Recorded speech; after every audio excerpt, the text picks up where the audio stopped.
அதிபர் ராமமணியன் சார், உச்சநீதிமன்றம் வந்து செந்தில் பாலாஜியோட வழக்கை தனித்தனியாக விசாரிக்க முடியாது, தனித்தனியாக விசாரித்தா 1500 ஆண்டுகள் வரைக்கும் போகுன்ற மாதிரி சொல்லியிருக்காங்க. அவ்வளவு தவறு செஞ்சுருக்காரா செந்தில் பாலாஜி? ஆமாம், செந்தில் பாலாஜி என்பது இன்றைக்கு பத்திரிகையாக இருக்கட்டும், நீதிமன்றங்களாக இருக்கட்டும், அவர் குறித்த வழக்குகள் இல்லாத நாட்களே இல்லை என்று சொல்லக்கூடிய அளவுக்கு வழக்குகள் இருக்கிறது. அதாவது உச்ச நீதிமன்றம் அந்த 3 வழக்குகளை சேர்ந்து விசாரிப்பது குறித்து எந்த கருத்தும் சொல்லலை. உயர் நீதிமன்றம் தான் நீங்கள் சொன்ன அந்த மாதிரியான விஷயங்கள் சொன்னாங்க.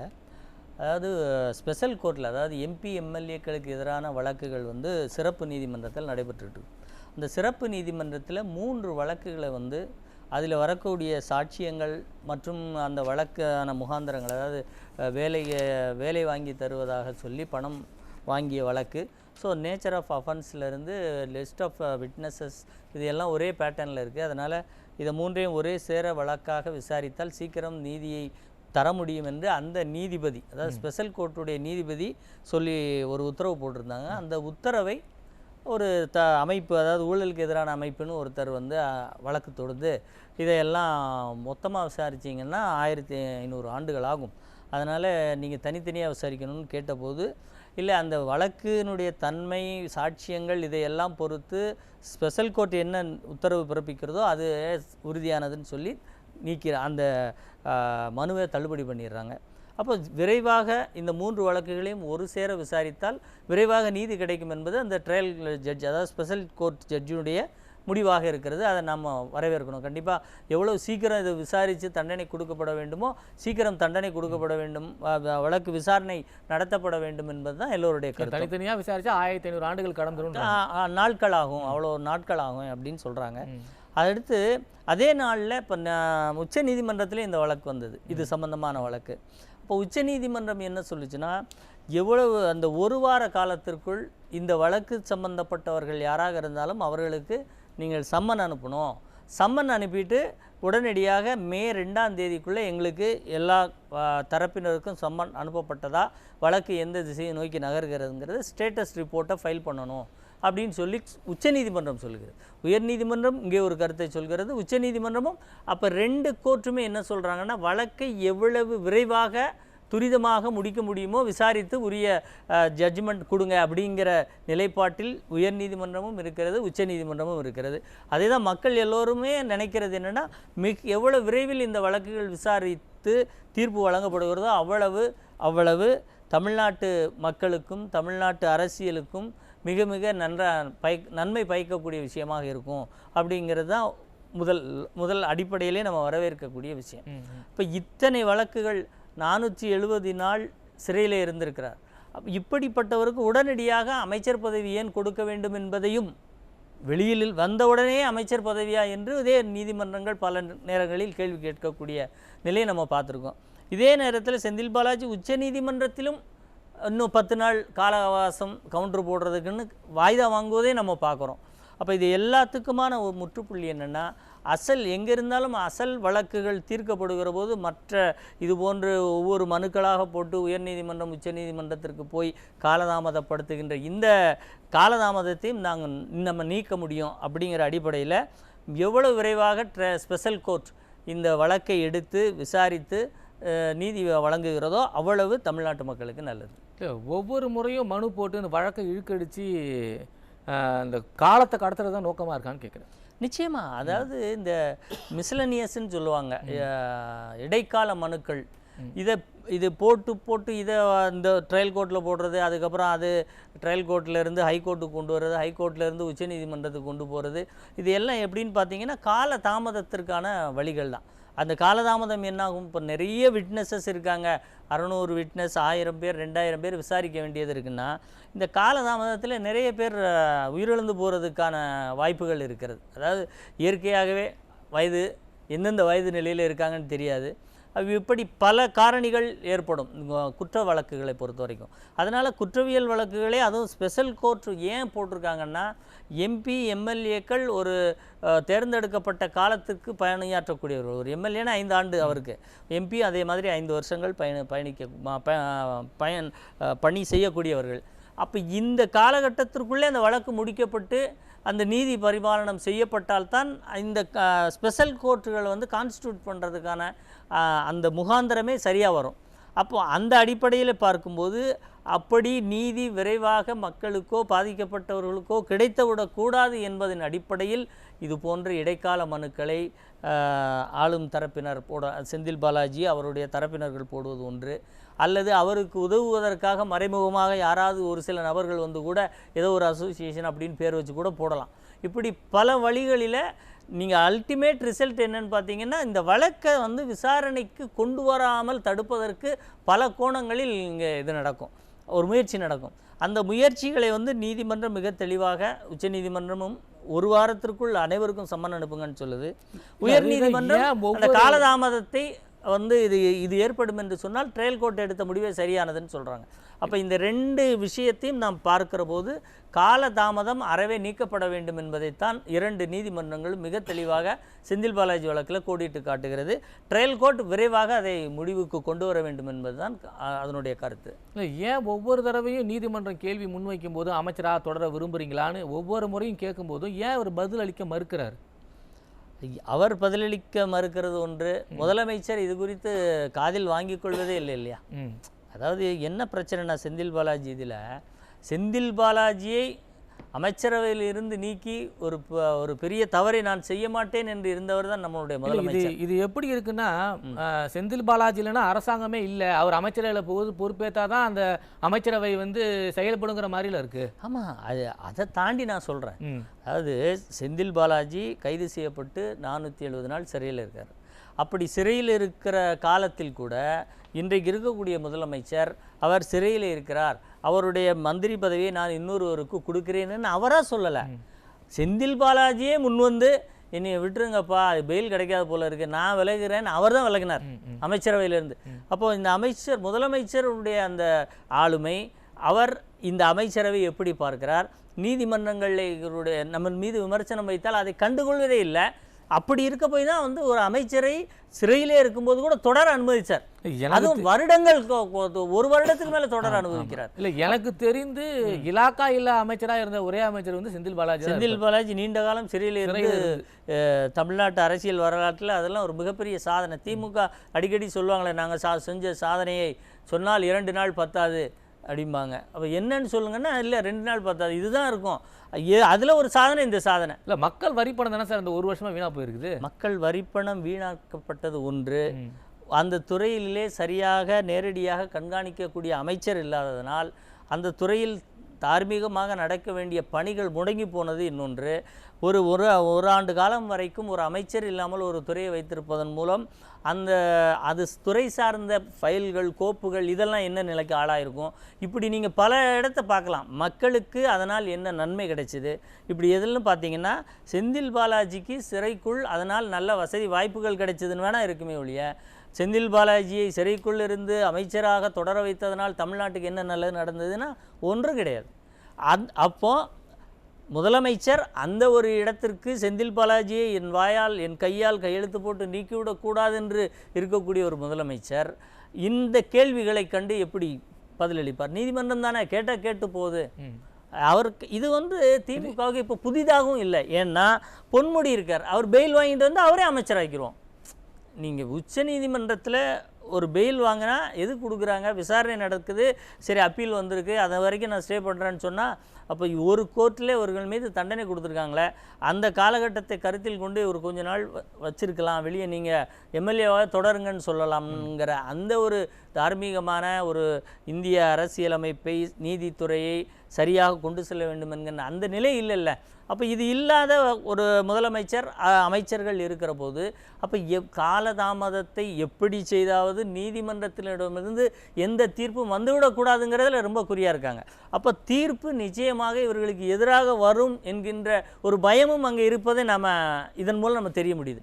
ஏன்னா இவ்வளவு பெரிய விமர்சனங்கள், நீதிமன்றமே விமர்சனம் வைக்குது, முதலமைச்சர் அது குறித்து எந்த நடவடிக்கை எடுக்கலை, இப்படி எல்லா கோணங்களிலும் அலசி ஆராய்ந்து பார்க்கிற போது அவளோட இன்டென்ஷன் என்னவாக இருக்கிறது, பயம் என்னவாக இருக்கிறது? அப்போது நீதிமன்றங்களில் விரைவாக விசாரிக்கப்பட்டால் நமக்கு எதிரான தீர்ப்பு வருவதற்கான வாய்ப்புகள் அதிகம் என்பதனால்தான் அவர்கள் காலதாமதத்தை ஒரு மிகப்பெரிய ஆயுதமாக எடுத்துக்கொண்டு இது போன்று செயல்படுகிறார்கள். அடுத்து காலதாமதம் ஒரு இடத்தில் வைத்துக்கொள்ளுங்கள். அடுத்து அதிகாரத்தை கையில் வைத்துக்கொள்ளுது. இப்போ நீங்கள் ஒரு சாதாரண மனிதனுக்கு எதிராக சாட்சி சொல்வதற்கே இன்றைக்கு நிறைய பேர் பயப்படுறாங்க. நிறைய கிரிமினல் வழக்குகளில் தண்டனை கிடைத்ததா, நீதிமன்றம் கிடைத்ததான்னு இப்போ சார் கூட கேட்பார். நீதிமன்றத்தில் ஒரு குற்றவாளி தண்டிக்கப்பட வேண்டுமென்றால் சாட்சிகள் முறையான பார்த்தபடி சொல்லணும். ஆனால் அப்படி சொல்வதில் தனிநபர்களுக்கே பயப்படுகிற போது ஒரு அமைச்சராக, அதுவும் தமிழ்நாட்டு அமைச்சரவையில் ஒரு மிக முக்கிய இலாக்காக்களை வைத்திருக்கிற ஒரு அமைச்சராக இருக்கக்கூடியவருக்கு எதிராக சாட்சியை சொல்ல அனுப்பினால் சாட்சிகள் எந்த நிலையில் சாட்சி சொல்வார்கள்? இப்படி பல விஷயங்களில் நீங்கள் பார்த்தீங்கன்னா காலதாமதத்தின் மூலமும் அதிகாரத்தை கையில் வைத்து கொண்டு அதன் மூலம் சாட்சிகளுக்கு எதிர்த்தரப்பினருக்கு ஒரு பயத்தை ஏற்படுத்துகிற இந்த தன்மை, இதை இரண்டும் கொண்டு இந்த வழக்கை அவர்கள்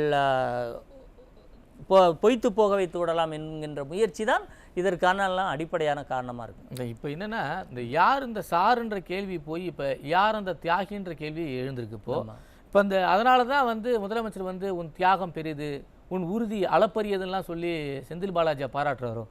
இல்லை, அதுக்கு நிறைய விஷயங்கள் இருக்கிறதா இருக்குது. எப்படின்னா, இது நம்மளோட விமர்சனம் இல்லை, நிறைய பேர் விமர்சனம் வச்சாங்க. எப்படின்னா, திமுக காரங்களே வச்சாங்க. செந்தில் பாலாஜி கைது செய்யப்பட்டது பிஜேபியினுடைய அரசியல் பழிவாங்கும் என்ற சிந்தனை. ஏதோ செந்தில் பாலாஜி எடுத்துகிட்டு போய் கன்வின்ஸ் பண்ணி பிஜேபியில் சேர்த்துட்டு, அப்போ பிஜேபியில் அவரை சேர்க்க போகணும்னா அப்போ அவர்கிட்டருந்து நிறைய அட்மிஷன்ஸ் வாங்கணும், கன்ஃபெஷன் ஸ்டேட்மெண்ட் வாங்கணும். அப்படி கன்ஃபெஷன் ஸ்டேட்மெண்ட் ஏதாவது கொடுத்தாருன்னா அது யாரை பாதிக்கும்? செந்தில் பாலாஜியின் மூலம் பயனடைந்தவர்கள் இந்த தமிழ்நாட்டில் மக்கள் இருக்காங்களா? இல்லை. நாம் மின்சாரத்துறையிலையோ டாஸ்மாக்லேயோ நாம் பயனடையலை. ஆனால் பயனடைந்தவர்களாக யார் இருக்கக்கூடும் அப்படிங்கிற வதையை பார்க்குற போது அப்போ முதலமைச்சரும் அவர் சார்ந்த குடும்பமும் தான் அதில் நிறைய பேர் அடிபட்டது. இப்போ அங்கே கட்சிக்குள்ளே இருக்கிறவர்களே சொல்லுகிற விஷயம் என்னென்னா, கிச்சன் கேபினெட்டுக்குள்ளே வரைக்கும் செந்தில் பாலாஜியினுடைய இன்ஃப்ளூயன்ஸ் இருக்குது. அதனால தான் முதலமைச்சரே அவர் அமைச்சர்லேருந்து எடுக்கவே இல்லை கடைசி வரைக்கும். அவராக தான் ராஜினாமா பண்ணார். அப்போ அந்த அளவுக்கு ரகசியங்களும் பண பரிமாற்றங்களும் பரிவர்த்தனைகளுமாக பின்னி பிணைந்திருக்கிற செந்தில் பாலாஜி அது குறித்து எந்த விஷயத்தையும் வாய் திறக்காமல் இருந்ததுக்கு வேணால் தியாகி அப்படிங்கிற பட்டத்தை கொடுக்குறாரா அப்படின்னு சொல்லலாமே ஒழிய, செந்தில் பாலாஜி உள்ளே இருந்ததுனால தமிழ்நாட்டு மக்களுக்கு இல்லை வேறு யாராவது அவர் தியாகம் செய்தார் என்று சொல்லக்கூடிய என்ன நன்மை கிடைத்தது? எதை அவர்கள் இல்லை என் மீது போடப்பட்ட வழக்கு அப்பட்டமான பொய் வழக்கு என்று நிறுத்தி எதையாவது சாய்த்தார்களா? இப்படி ஒன்றொன்றா பாருங்கள். தியாகின்னு இப்போலாம் சொல்கிறதுக்கு எதுக்கு தான் தியாகின்னு சொல்லணும்னு விவசாயம் இல்லாமல் போச்சு அப்படிங்கிறது தான் இதில் என்ன தியாகம்? இல்லை, அதுதான் என்ன தியாகம்? எவ்வளோதான் நெருக்கடி கொடுத்தாலும் உண்மையை வெளியே கொண்டு அவர் சொல்லலை அப்படிங்கிறதுக்காக தியாகி. அதுதான் சொல்கிறேன். அந்த தியாகத்தை தவிர அவர் வேறு எந்த தியாகமும் தமிழ்நாட்டு மக்களுக்கோ வேறு யாருக்குமோ அவர் செய்யலை. கட்சிக்காரங்களுக்கே செய்யலை. கட்சியில் முதலமைச்சர் குடும்பத்தை தவிர வேறு யாராவது ஒருத்தர் செந்தில் பாலாஜி நல்லவர்னு சொல்லுங்கள். இல்லை செந்தில் பாலாஜி செய்கிறது நியாயம்னு சொல்லுங்கள். எங்களுடைய இடத்தை ஆக்கிரமிச்சிட்டார் அதிமுகவில் அவரை சேர்த்ததுனாலே கட்சியிலே காலகாலமாக உழைத்தவர்களுக்கெல்லாம் வாய்ப்பு இல்லாமல் போச்சுன்னு தான் புலம்பிகிட்டு இருக்காங்க. இல்லை, கடந்த காலத்தில் பார்த்தீங்கன்னா இதே முதல்வர் தான் ஊழல்வாதின்னு சொன்னார், இப்போ தியாகின்றாரு. இப்போ தொடர்ச்சியாக இது மாதிரி ஊழல் குற்றச்சாட்டுகள் வந்துக்கிட்டே இருக்குது. ஏன் அவர் இன்னும் அமைச்சரவையிலே வச்சுக்கிட்டு இருக்காங்க? அதுக்கு என்ன சார் காரணம்? ஏதாவது பின்பலம் இருக்கா? இல்லை, காரணம் அதாவது ஒரே விஷயந்தான். அமைச்சரவையில் தொடர்ந்து அவரை நீட்டிப்பதற்கு காரணம் நான் ஏற்கனவே குறிப்பிட்டதை போல இன்னும் வழக்கு விசாரணை முடியவில்லை. ஜாமீனில் தான் அவர் இருக்கார். இன்னும் தொடர்ந்து அவரை எப்போ வேணாலும் காவல்துறை நினைத்தால், அமலாக்கத்துறை நினைத்தால் அழைத்து விசாரிக்கலாம். அப்போ இப்படி ஒரு வாய்ப்பு இருக்கிற வரைக்கும் அவர் அமைச்சர் பதவியிலிருந்து ஸ்டாலின் அவர்களோ அவருடைய குடும்பத்தாரோ வெளியே அனுப்ப மாட்டாங்க. அதற்கான காரணம் அதுதான். அப்போ ஸ்டில் எவ்வளோ நாள் அமலாக்கத்துறை செந்தில் பாலாஜி சுற்றி வருகிறதோ அது நாள் வரைக்கும் அவருக்கு அமைச்சர் பதவி உண்டு. அவராக வேண்டாண்டு போனாலும் தான், அதர்வைஸ் அவரை வச்சுப்பாங்க. இப்போ நீதிமன்றம் கெடு விதிச்சிருக்குல்ல அவருக்கு. ஒன்று அமைச்சராக தொடர விரும்புறீங்களான்னு பதில் சொல்லுங்கள், இல்லைன்னா பெயில் அவருக்கு ரத்தாவர சூழல் ஏற்பட்டிருக்குல்ல. ஆமாம், ரெண்டு ஆப்ஷன், ஒரே ஆப்ஷன். இப்போ ரெண்டு ஆப்ஷனில் ஏதாவது ஒரு ஆப்ஷன் அவர் எடுத்து தானே ஆகணும் இந்த 10 நாளுக்குள்ளே. அது கூட அவர் தான் எடுக்கணும். இப்போது நான் சொல்ல வர்றது என்னென்னா, நீதிமன்றம் வேண்டுமென்றால் அத்தகைய காரியத்தை செய்து விடட்டும். ஆனால் முதலமைச்சராக நான் செந்தில் பாலாஜி அமைச்சரவையிலிருந்து நீக்கி அந்த ஒரு பெரிய கெட்ட பேரை நான் வாங்கி கொள்ள மாட்டேன். ஏன்னா அவர் பெரிய தியாகி. என்ன தியாகம் பண்ணியிருக்காருன்னு இது வரைக்கும் எவனுக்கும் தெரியாது. அப்படிப்பட்ட முதலமைச்சரும் அமைச்சரும் சேர்ந்து இங்கே திமுக ஆட்சி நடக்கிறது அப்படிங்கிறத சொல்கிறேன். உச்சநீதிமன்றம் இந்த அளவுக்கு கேள்வி எழுப்புகிற போது அவர் என்னங்க சொல்றது, நான் அந்த I am the custodian of the ministry, நான் அவரை அமைச்சர் பதவியிலேருந்து நீக்கிறேன் அப்படின்னு ஒரு முதலமைச்சர் வரணும்ல. ஒரு ஜுடிஷியரி, அதுவும் இந்தியாவினுடைய உச்சபட்ச நீதிமன்றத்தில் இருக்கக்கூடிய நீதிபதிகள் கேட்கின்ற கேள்விக்கு ஒரு முதலமைச்சர் என் காதுகளில் அது விழாதது போலவே நடந்து கொண்டிருந்தால், திருநெல்வேலியில் போய் அல்வா சாப்பிட்டு எங்கெங்கே போகிறாங்களோ அங்கே என்னென்ன கிடைக்குதோ அதை சாப்பிட்டுக்கிட்டு இருக்கிறது தான் ஒரு முதலமைச்சர் வேலையா என்று கேட்கிற போது தான் இப்போ எதிர்க்கட்சி தலைவர் பொம்மை முதலமைச்சர் அப்படின்னு விமர்சிக்கிறது நியாயமோ அப்படின்னு எல்லா மக்களும் நினைக்கிறேன். நன்றி சார். நம்ம தொடர்ந்து பேசுவோம். அதிபர் ராமபாண்டியன் சார், தொடர்ச்சியாக திமுக அமைச்சர்கள் மேலே இருக்கிற வழக்குகள் எல்லாம் பார்த்தீங்கன்னா நீதிபதிகள் வந்து பதவி அந்த வழக்குலேருந்து விலகிடுறாங்க. ஏன், என்ன காரணம் அது? இல்லை நிச்சயமாக, ஏன்னா இந்த வழக்குகளே இவங்க மேலே இருக்க வழக்குகள் ரொம்ப விசித்திரமான வழக்குகள். அதில் ஏதாவது தீர்ப்புகள் மாறி வரும்போது இவங்க அடுத்து அது குறித்து நிறைய குற்றச்சாட்டுகளை எழுப்பதாக இருக்கட்டும், இப்படி பல காரணங்கள் இதுக்குள்ளே அடங்கியிருக்கு. அதே மாதிரி நீங்கள் மா சுப்பிரமணியம் விஷயம் சார்கிட்ட கேட்டீங்க, சார் சொன்னார் இல்லை அப்படின்ட்டு. அந்த இடத்தை, அதாவது லேபர் காலனின்னு பேர் அந்த இடம், அங்கே வந்து சிட்கோவிலேருந்து அந்த காலத்தில் தொழிற்பேட்டையில் பணி செய்த லேபர்களுக்கு, அதாவது வேலை செய்தவர்களுக்கு ஒதுக்கப்பட்ட நிலம். அது வந்து கண்ணன் என்பவர் பேருக்கு ஒதுக்கப்பட்ட நிலம். அந்த நிலத்தில் மறுபடியும் என்ன பண்ணாங்க, என்னுடைய நாலேஜ் படி எப்படின்னா நான் மொத்தம் 400க்கு மேலே ஃப்ளாட்ஸ், அதில் ஒரு 200 ஃப்ளாட்ஸ்க்கு வந்து சேல் டீட் கொடுத்துட்டாங்க, இன்னும் 200க்கு கொடுக்கணும். அந்த சேல் டீட் கொடுக்க வேண்டிய பிளாட் வந்து மா சுப்பிரமணியம் இப்போ அபகரிச்சிருக்கதா சொல்லப்படக்கூடிய அந்த இடம், அது 4ஆம் நம்பர் இடம், அதில் காஞ்சனா பேரில் இருக்குது. அதில் எப்படி, இதில் என்ன பிரச்சனைகள் அப்படின்னு பார்த்தீங்கன்னா, இவங்க வந்து அந்த கண்ணன் என்பவரின் மகள்தான் காஞ்சனா என்கின்ற அடிப்படையில் ஒரு ரேஷன் கார்டு கிரியேட் பண்ணி அங்கே போலி ஆவணம் தயாரிக்கப்பட்டிருக்கு. அதை வந்து அந்த சேல்ரீடு வாங்குவதற்காக இப்போ இந்த பேலன்ஸ் சேல்ரீடு கொடுக்கலான்னு அவங்க முடிவெடுத்த போது இதெல்லாம் கொடுத்துருக்காங்க. ஒன்று அடுத்து மேயராக இருந்தபோது என்ன செஞ்சார் அப்படின்னு கேட்டார். இது வாங்கும்போது அவர் கவுன்சிலர் தான், ஆனால் 2006-11 வந்து மேயராக இருக்கார். மேயராக இருக்கும்போது அந்த இடத்திற்கு அவர் மனைவியின் பெயரில் ப்ராப்பர்ட்டி டேக்ஸ் அசஸ் செய்யப்படுகிறது. இப்போ எல்லா என்க்ரோச்சருக்கும் நீங்கள் கொடுக்கல. அதில் வந்து இன்றைக்கு அவங்க தரப்பில் வாதாடின வழக்கறிஞர்களே வச்ச வாதம், அன்ஆத்தரைஸ்டு ஆக்குபெண்ட் யாருன்னு கேட்டால் இவங்க ஒய்ஃபோட பேர் மட்டும்தான் இருக்குது. அப்படி அன்ஆத்தரைஸ்டு ஆக்குபெண்ட்டுக்கு வந்து ப்ராப்பர்ட்டி டேக்ஸ் அசஸ்மெண்ட் எப்படி ஆச்சு? அப்போ இவர் மேயராக இருக்கார். அதனால் வந்து லஞ்ச வழக்கு, அந்த லஞ்ச ஒழிப்பு பிரிவுகளின் மீது வழக்கு தொடரப்பட்டிருக்கு. இப்படி பல விஷயங்கள் அங்கே வந்து ஆவணங்கள் மாறாடப்பட்டதாக இருக்கட்டும், இது மாதிரி அதிகாரத்தை பயன்படுத்தி ப்ராப்பர்ட்டி டேக்ஸ் இபி கனெக்ஷன் வாங்கினதாக இருக்கட்டும், இப்படி பல விஷயங்கள் இருக்கிறதுனால அந்த வழக்கை வந்து தள்ளுபடி செய்ய முடியாது, குவாஷ் பண்ண முடியாது, நீங்கள் விசாரணையை எதிர்கொள்ளுங்க அப்படிங்கிறத சொல்கிறாங்க. திமுக நபர்கள் சார்ந்த வழக்கு என்பதே இப்போ நீங்கள் பல அமைச்சர்கள் மீதான வழக்கு, விடுதலை ஆன வழக்குகளை எடுத்து நீதிமன்றம் தானாக முன்வந்து விசாரித்தது, இப்படி பல விஷயங்கள் இந்த திமுக ஆட்சியில் நீதிமன்றத்தை அவர்கள் தங்களுடைய விளையாட்டு மைதானம் போல் பயன்படுத்துகிறார்கள். அதைத்தான் உச்சநீதிமன்றம் இன்றைக்கு கண்டித்தது. நன்றி சார்.